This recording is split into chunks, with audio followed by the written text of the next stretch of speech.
तर विद्यार्थ्यांनी काय बनलं पाहिजे, तर विद्यार्थ्यांनी स्वार्थी बनलं पाहिजे.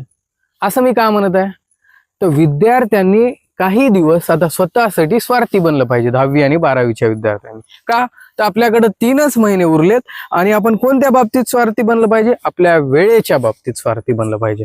तर तुम्हाला कोणता मित्र बोलवत असेल, त्याचं काम आहे म्हणत असेल, कुठं जाऊन येऊ म्हणत असेल, तर नाही, सध्या आपण स्वार्थी बनायचं आणि आपल्या वेळेचं नियोजन व्यवस्थित करायचं आणि ते अभ्यासाला द्यायचं. तर कुठेही जायचं नाही.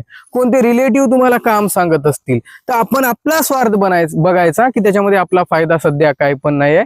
तर सध्या आपण स्वार्थी बनायचं आणि आपला मौल्यवान वेळ कोणालाही द्यायचा नाही. मस्त टाइम टेबल बनवायचा आपला आणि त्या टाइम टेबल प्रमाणे आपण अभ्यासाला लागायचं. कोणाचं पण काम कोणतंही करायचं नाही. कोणता मित्र किती जवळचा असू द्या, कोणते रिलेटिव्ह किती पण जवळचे असू द्या, तर आपण सध्या 3 महिने स्वार्थी बनून आपण आपलं हित जोपासणार आहोत आणि आपल्या एक्झामची प्रिपरेशन आपण चांगली करणार आहोत. थँक्यू.